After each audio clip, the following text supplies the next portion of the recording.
सारी खबरें शुभ नहीं होती, कुछ मंगल भी होती हैं और जो ना शुभ होती हैं और ना मंगल, वो करती हैं सावधान। आपको शुभ दिखाने, मंगल बताने और सावधान करने मैं हूं आपके साथ पूजा पराशर। और आज हम सबसे पहले बात कर रहे हैं भारत के उस अर्धसैनिक बल की जो दुनिया में सबसे बड़ा है और जिसका नाम ही जीत की गारंटी है। जी हां, दरअसल हम बात कर रहे हैं सीआरपीएफ की, जिसके स्थापना दिवस समारोह में गृह मंत्री अमित शाह शामिल हुए।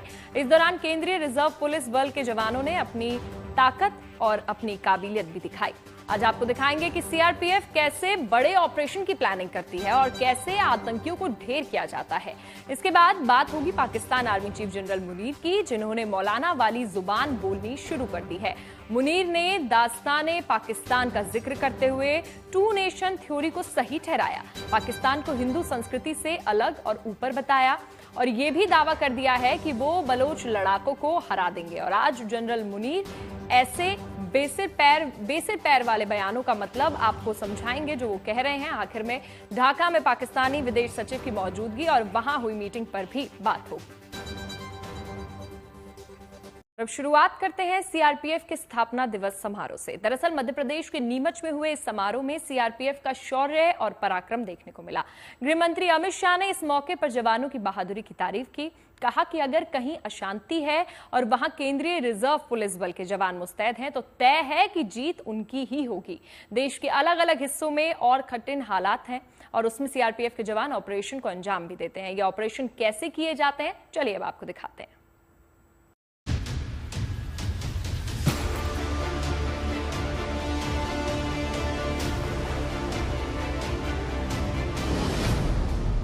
जब भी देश में कहीं अशांति होती है और गृह मंत्री के नाते जब मुझे मालूम पड़ता है कि सीआरपीएफ का जवान वहां मौजूद है, मैं निश्चिंत होकर अपना बाकी काम करता हूं।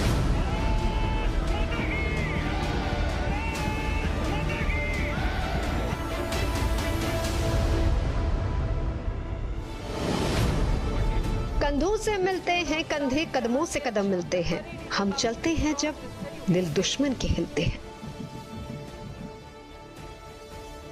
क्योंकि दुश्मन कोई भी हो सीआरपीएफ की ताकत और उसकी काबिलियत से वाकिफ है। जवान जानते हैं कि मिशन कैसे शुरू करना है, कैसे दुश्मन की घेराबंदी करनी है। हौसला बेमिसाल, रणनीति कमाल, ताकत अपूर्व, निशाना अचूक। फिर कैसे मुमकिन था कि ये दोनों आतंकी बच पाते? यहां नीमच के परेड ग्राउंड में तो ये मिशन पूरा हुआ, पर देश के अलग अलग हिस्सों में ऐसी कई चुनौतियां हैं। ये तो प्रदर्शन था, पर अलग अलग मोर्चे पर वास्तविक खतरे हैं। हाँ, लेकिन जहां बात सुरक्षा की है तो तय है कि वहां सीआरपीएफ है, और अगर सीआरपीएफ के जवान हैं तो जीत तय है। सीआरपीएफ ने देश की एकता और अखंडता बनाए रखने के लिए अपना सर्वोच्च बलिदान देने में कोई कसर नहीं छोड़ी, और इसीलिए जब भी देश में कहीं अशांति होती है और गृह मंत्री के नाते जब मुझे मालूम पड़ता है कि सीआरपीएफ का जवान वहां मौजूद है, मैं निश्चिंत होकर अपना बाकी काम करता हूं, क्योंकि मुझे भरोसा है कि सीआरपीएफ है तो विजय सीआरपीएफ के जवान की सुनिश्चित। सीआरपीएफ है तो जीत का भरोसा स्वाभाविक है। ये नाम ही शौर्य और पराक्रम की पहचान है। पोजीशन के अनुसार मोर्टार डेट को फायर करने का आदेश देता है। अपनी स्थापना के बाद से ही केंद्रीय रिजर्व पुलिस बल देश की हर उम्मीद पर खरा उतरा है। ये समारोह है सीआरपीएफ के 86वें स्थापना दिवस का, जिसमें जवानों ने ताकत की झलक दिखाई। सुरक्षा बल कठिन हालात में भी ऑपरेशन कैसे अंजाम देते हैं, कैसे मोर्चाबंदी की जाती है और कैसे दुश्मन ढेर किए जाते हैं, ये सब कुछ दर्शकों ने देखा। स्थापना दिवस के मौके पर हुई परेड में सीआरपीएफ की 8 टुकड़ियों ने हिस्सा लिया। इस समारोह के लिए नीमच पहुंचे गृह मंत्री अमित शाह ने खुली जीप में सवार होकर परेड का निरीक्षण किया।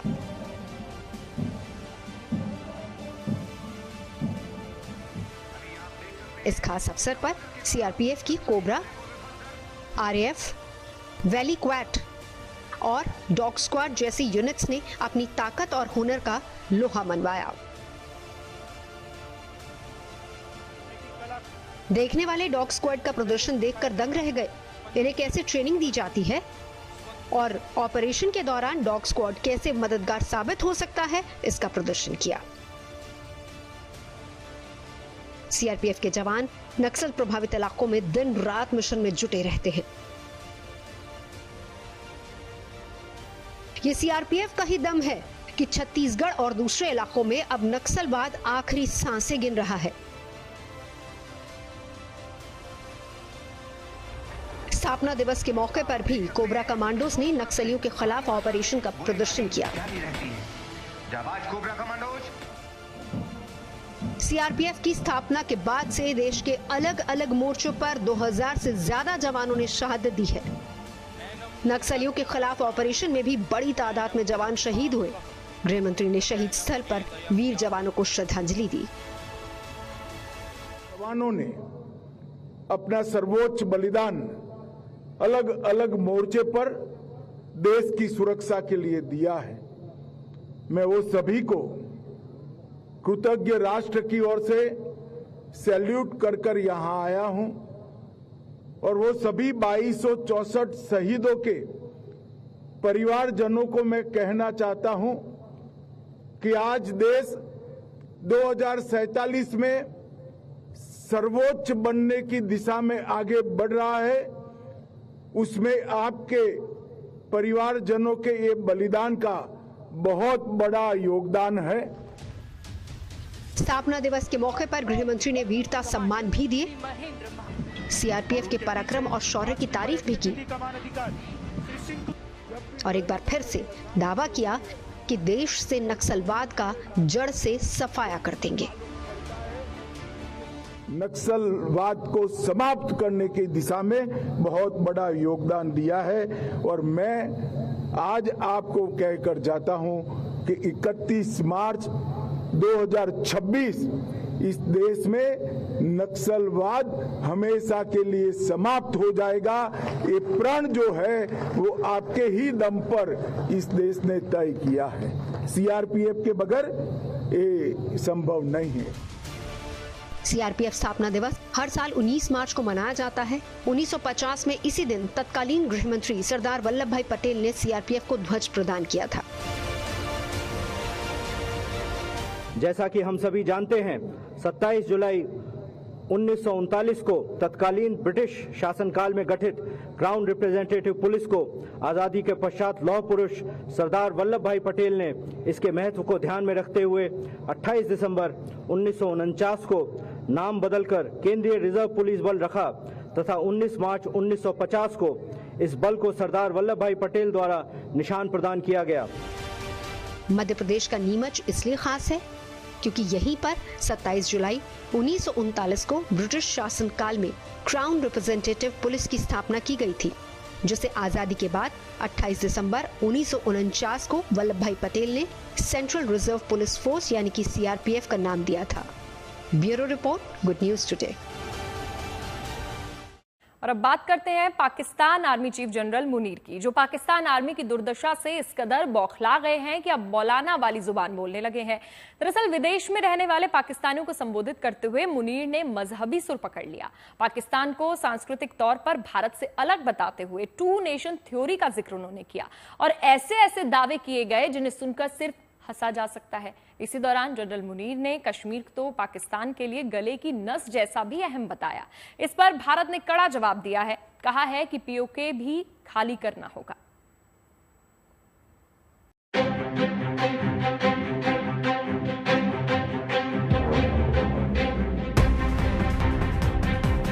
दहशत है, धमाके हैं। पुलिस वाले डर की वजह से गश्त पर नहीं जाना चाहते। आर्मी सहमी हुई है कि न जाने कब हमला हो जाए। बस कहने के लिए बलूचिस्तान में पाकिस्तानी सरकार है। और ठीक यही सूरत पख्तूनख्वा की है, जहां तहरीके तालिबान पाकिस्तान के आगे सरकार और पाक सेना दोनों बेबस हैं। लेकिन विडंबना देखिए, ऐसी दुर्दशा में पाकिस्तान के आर्मी चीफ को पाकिस्तान की कहानी याद आ रही है, मजहब याद आ रहा है। देखिए कैसे मुनीर जनरल से मौलाना हुए जा रहे हैं।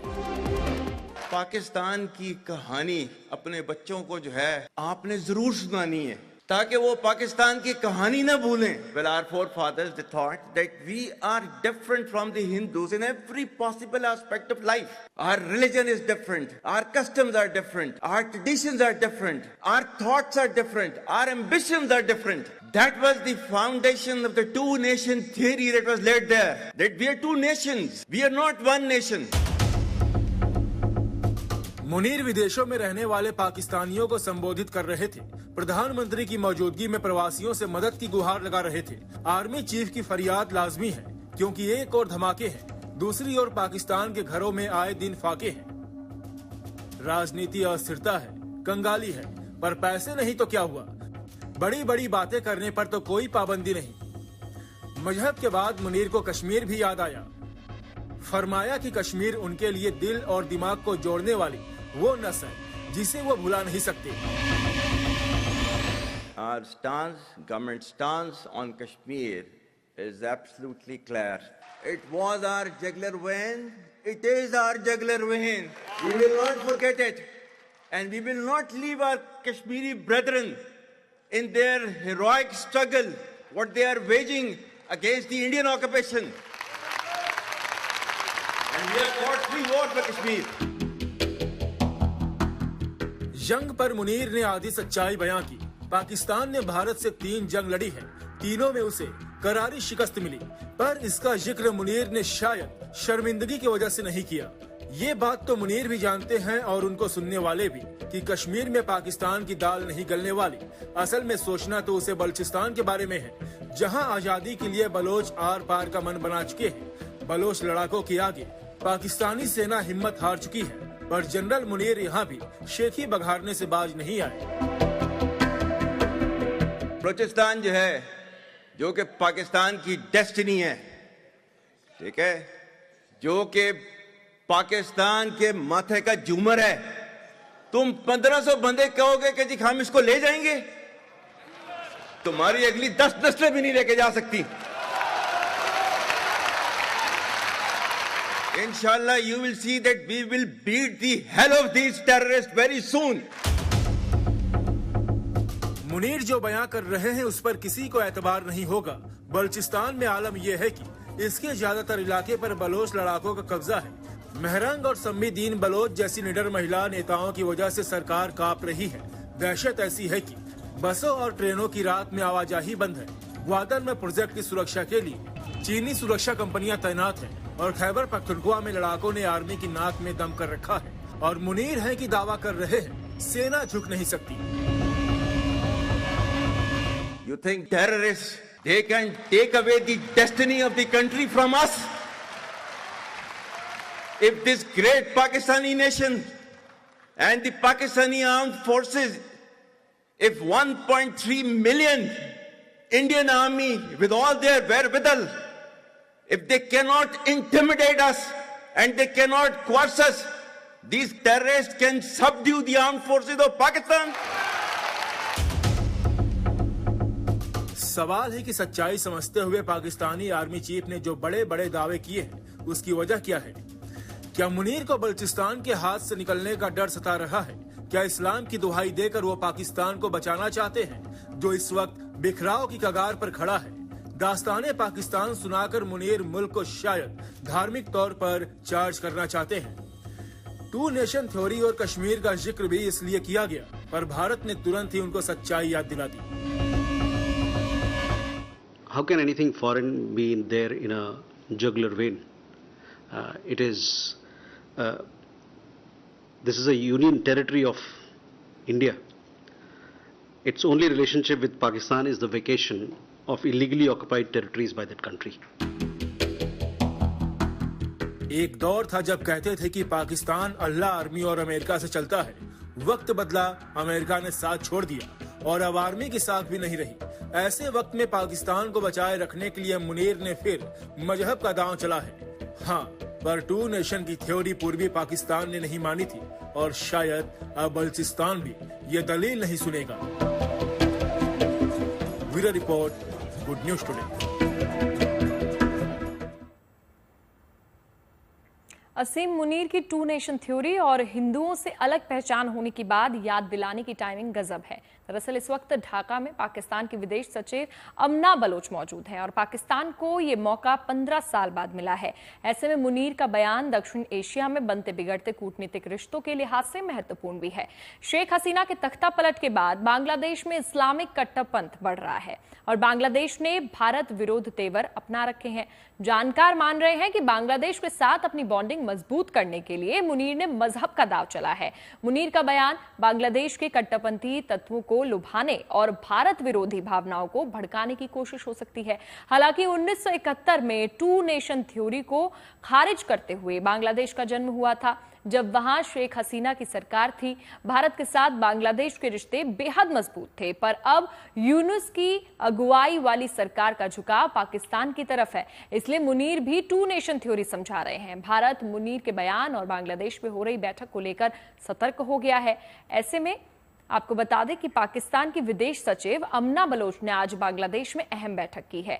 इस बैठक का फोकस दोनों देशों के बीच व्यापार समेत दूसरे क्षेत्रों में सहयोग को बढ़ाने पर रहा। उनकी मुलाकात मोहम्मद यूनुस से भी हुई है और खबर के मुताबिक दोनों ने पाकिस्तान और बांग्लादेश के बीच रिश्ते को मजबूत करने पर जोर दिया। यूनुस ने कहा कि दोनों के रिश्ते में कई बाधाएं हैं, मगर उन्हें दूर करके आगे बढ़ने की जरूरत है। यूनुस ने कहा कि बांग्लादेश और पाकिस्तान दोनों ने लंबे समय से एक दूसरे की कमी महसूस की है। पाकिस्तान की विदेश सचिव अमना बलोच ने भी पाकिस्तान व्यापारिक रिश्तों को मजबूत करने की अहमियत बताई। कहा कि दोनों देशों के पास बड़ा आंतरिक बाजार है जिसका इस्तेमाल होना चाहिए। अमना बलोच ने एक और बड़ी बात कही है। 1971 के बाद ये पहली बार है जब दोनों देश करीब आ रहे हैं। ऐसे में पाकिस्तान अब बांग्लादेश में अपनी जड़ें जमाना चाहता है। इसलिए अमना बलोच ने कहा है कि हम हर वक्त मौके नहीं गंवा सकते। यानी इशारा ये है बांग्लादेश को कि उसे भारत को नजरअंदाज करके अब पाकिस्तान के साथ कदम ताल करना चाहिए। यूनुस की अगुवाई वाली बांग्लादेश की सरकार भी यही चाहती है। पाकिस्तान को तमाम सुविधाएं दी जा रही हैं, कारोबारी रिश्ते मजबूत हो रहे हैं। पाकिस्तान की सेना और आईएसआई अब बांग्लादेश में पैठ बना रही है और इसी महीने आखिर में पाकिस्तान के विदेश मंत्री इशाक डार ढाका के दौरे पर जा रहे हैं और माना यह जा रहा है कि अमना बलोच की यात्रा बैकग्राउंड बनाने के लिए है। जब इशाक डार जाएंगे तो बांग्लादेश के साथ कई बड़े समझौते हो सकते हैं। फिलहाल ढाका में हो रही ऐसी मीटिंग को भारत धैर्य के साथ देख रहा है, पर पाकिस्तान की बात करें तो पाकिस्तान की साजिशों के लेकर भारत अभी भी सतर्क नजर आ रहा है। शुभ मंगल सावधान में आज के लिए बस इतना ही, लेकिन आप कहीं मत जाएगा और खबरों के लिए देखते रहिए गुड न्यूज टुडे।